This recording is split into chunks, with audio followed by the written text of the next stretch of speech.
Rawr, gila, gila, gila. Ahlinya mantap-mantap. Itu baru profesor beneran. Sidang nih kita hari ini ahlinya kalau ditanya bisa jawab. Nggak bilang, lupa, tidak baca BAP. Masih inget kan kayak ahli yang dari sono, dari DRG. Selamat berjuang dan semoga bebas. Yeay. Pak Hakimnya ninggalin si Niki di ruangan. Syukur, hahaha.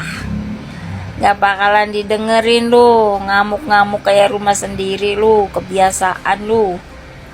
Kemarin ngamuk sama anaknya, sama si Padel, sama si Rasman.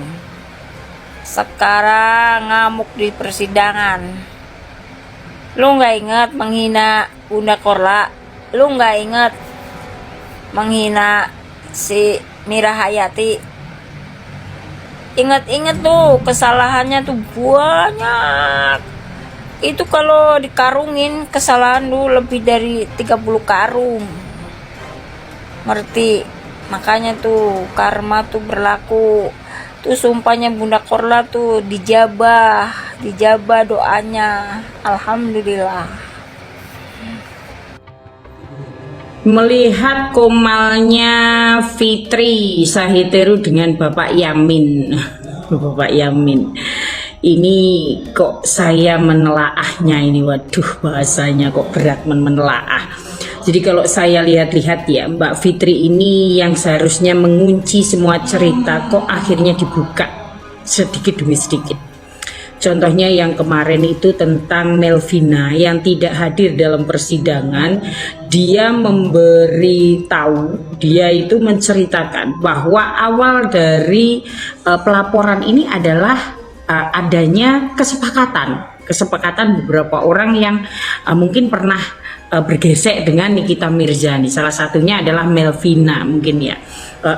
Terus kemudian dikatakan kalau apa itu namanya, bahwa secara adab harusnya ini kan dari awal pelaporan ini kan ya dari kalian, kesepakatan, intinya kan seperti itu. Oh berarti pelaporan ini dilakukan oleh orang-orang itu kan begitu ya. Kemudian tentang siapa ya, Miss Gosip dia bilang katanya, oh siapa yang ini, saya menyatakan sumpah demi tidak jadi demi Allah, jadi demi apapun begitu. Dan akhirnya dia mengatakan seolah-olah Miss Gosip ini tidak diarahkan untuk body shaming atau bahkan jangan ikut-ikutkan mamanya. Lah ini berarti kan dan atas perintah ya kan, ini si Miss Gosip ini. Aduh Mbak Fitri kau keblongan lagi katanya. Kemudian yang fatal ini, kemarin saya melihat komalnya aku nggak tahu komal siapa yang nyerundul di beradaku gitu aja. Aku pun juga nggak ngerekam, nggak penting bagi saya. Cuma saya melihat di situ menangkap pembicaraan di mana Fitri Sahiteru itu bertanya kepada Pak Yamin begitu loh, bagaimana kalau soal pemerasan seperti ini, karena saya yang sudah tahu maksudnya begitu hingga mempertanyakan itu kan sebenarnya pertanyaan bodoh. Ketika kau tahu sesuatu kejahatan itu harusnya kau yang melapor loh. Harusnya Mbak Fitri ini melapor. Kenapa tahu kejahatannya seperti itu tidak melapor tapi malah diam saja? Nah, apa bedanya dengan penjahat itu? Kan begitu intinya. Kalau dilogikakan secara logika orang pinggiran seperti saya seperti itu. Itu bahkan malah seolah-olah mengejek. Oh iya, nanti saya rekomendasikan untuk Pak Yamin menjadi ini untuk tersangka begitu, untuk pembela atau bagaimana. Itu kan di luar konteks dari pembicaraan. Habis itu Mbak Fitrinya kabur. Ini seharusnya Mbak Fitri itu tidak terucap dari bibirnya Mbak Fitri. Ini kalau kita melihatnya secara ini loh ya. Dari awal Melvina tidak menjadi tidak datang di pengadilan tentang Miss Gosip, terus kemudian Komal dengan Pak Yamin ini yang mengatakan bahwa dia itu tahu segalanya, intinya seperti itu. Tetapi dirangkum semuanya yang terjadi. Kalau saya sebagai ibu rumah tangga merangkumnya, ini kok seolah-olah Mbak Fitri ini yang menjadi poros, yang menjadi sopirnya gitu ya. Kau harus begini, kau harus begitu, kau harus begono, kau harus begundang, kan begitu. Tetapi kembali lagi, kita tidak bisa seuzon seperti itu. Saya hanya merangkum dari apa yang disampaikan oleh Mbak Fitri.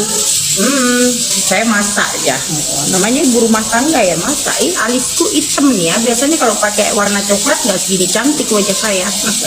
Biasalah filter kali ya. Dan kembali lagi, sebenarnya kita itu dilindungi loh sama Nikita Mirzani, di mana Nikita Mirzani ini terlihatnya kepada mereka bertiga itu seolah-olah seperti pengancaman.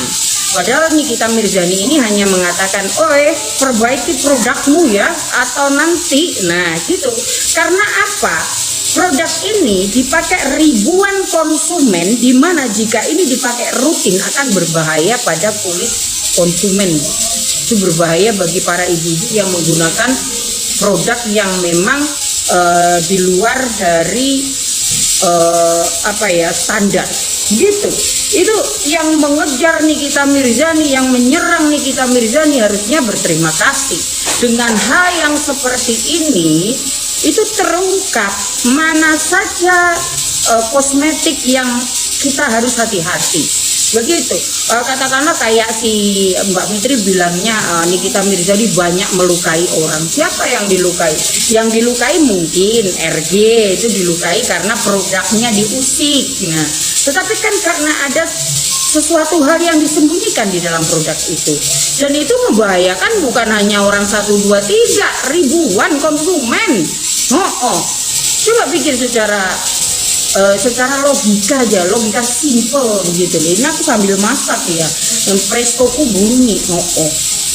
Jadi intinya itu ya seperti itu.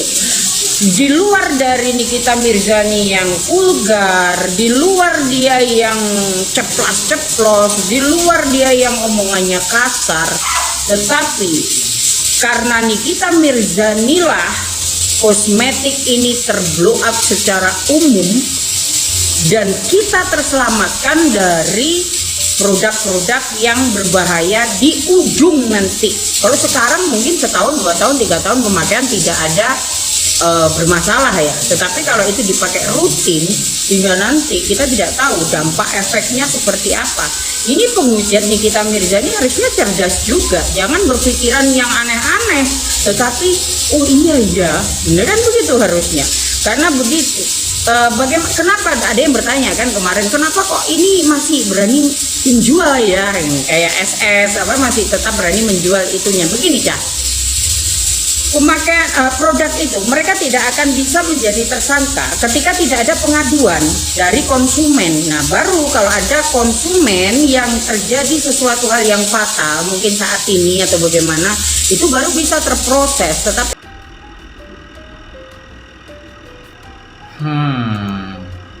kini sudah satu persatu mulai terkuak.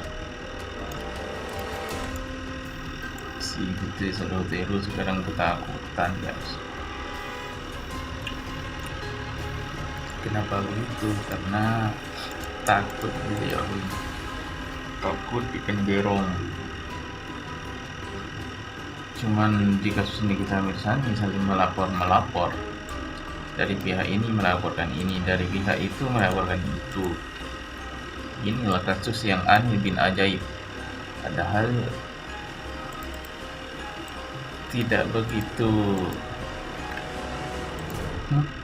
tidak seberapa sebenarnya kasusnya Kanipin. Cuman ya kalian tahu sendirilah gimana hukum di negara kita.